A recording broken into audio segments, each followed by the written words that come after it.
ওয়ালিল্লাহিল ইজ্জাতু ওয়া লিরাসূলিহি ওয়া লিল মুমিনিন। কোরআন পাকের সূরা মুনাফিকুনের 8 নম্বর আয়াতের মধ্যে আল্লাহ রাব্বুল আলামিন ইরশাদ করছে, ইজ্জত, সম্মান, শক্তি আল্লাহর জন্য, তার রাসূলের জন্য এবং মুমিনদের জন্য। আমরা জানি সর্বশক্তি আল্লাহর জন্য অবশ্যই আছে, তার রাসূলের জন্য অবশ্যই আছে, কিন্তু যে মুমিন সে অবশ্যই তার মধ্যে ইজ্জত আছে, মানুষ তাকে ইজ্জত করবে, সম্মান করবে এবং তার সমস্ত ক্ষমতা এবং শক্তি তার কাছে থাকবে। আল্লাহ তাআলা আমাদের সকলকে এই সুযোগ দিয়েছে কি আমরা নিরীহ মানুষদের পাশে দাঁড়ানোর জন্য শর্নিয়া কারবালাতে আসতে পেরেছি এবং শর্নিয়া 72 কারবালা ওয়েলফেয়ার সোসাইটিকে আমি ধন্যবাদ জানাই। সাথে সাথে কর্ণধার মৌলানা সৈয়দ ফিরোজ হোসেন জাহিদি সাহেবকে আমি ধন্যবাদ এবং শুকরিয়া জানাই যে এত বড় একটি প্রোগ্রাম আমাদের রেখেছে এবং আমাদের সুযোগ করে দিয়েছে। আমরা হকের সাথে আছি, আমরা নিরীহ মানুষদের সাথে আছি, আমরা নিরীহ মানুষদের পাশে আছি। তার প্রমাণ দিতে আমাদের ইমাম বলেছে, দেখো তোমরা যদি আল্লাহকে খুঁজতে চাও তো আল্লাহকে মসজিদে খুঁজতে যেও না। এখন বলার অনেক সময় অনেক কিছু ছিল কিন্তু সময় নেই।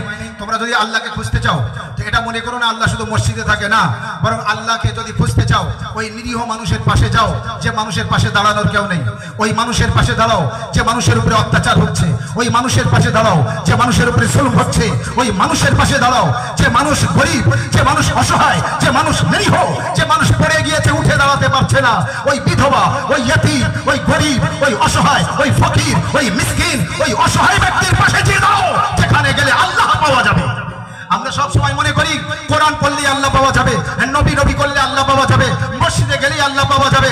আরে বাবা, আল্লাহকে খুঁজতে মসজিদে যেতে হবে না, মসজিদে ইবাদত করতে চাও আল্লাহ পেয়ে যাবে যদি তুমি নিরীহ মানুষদের পাশে দাও। নবীর হাদিস আছে, এক মুসলমান আর এক মুসলমানের দেহে স্বরূপ। আমার দেহের কোন অংশে যদি আঘাত লাগে আমার সারা শরীর যন্ত্রণা বোধ করে।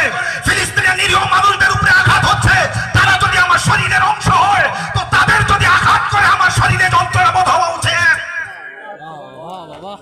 আর এটাই মনে করে আজ আমরা পৃথিবীর যে কোনায় থাকি না কেন আমাদের আওয়াজ তুলতে হবে।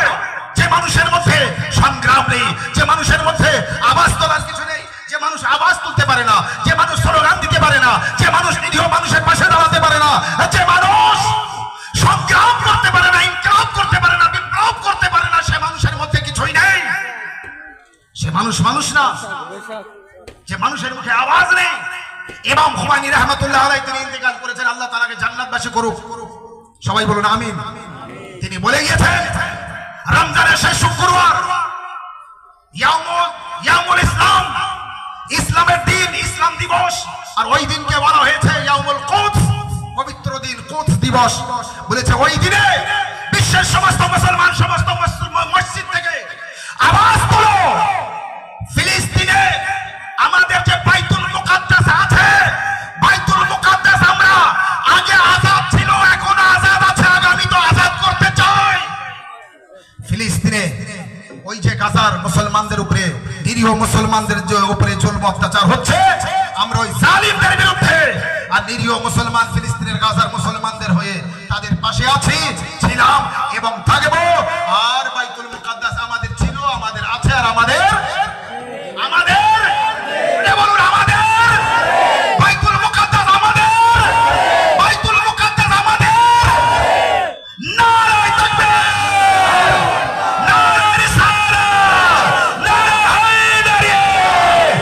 সর্বদাই মনে করুন জুলুম বেড়ে গিয়েছে, যুগের ইমামের জহুরের দোয়া করুন। বড় কষ্ট হচ্ছে আমাদের, সারা বিশ্বে এত মুসলমান থাকার পরও ওই মুসলমানদের না তারা ভালোভাবে ইফতার করতে পারছে, না তারা ভালোভাবে সেহরি করতে পারছে।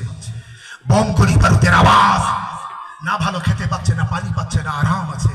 ওই মানুষদের কষ্ট যন্ত্রণায় আমার আপনার ঘুম হারাম হয়ে যাওয়া উচিত। আমরা আমার যুগের ইমামের জহুরের জন্য দোয়া করি।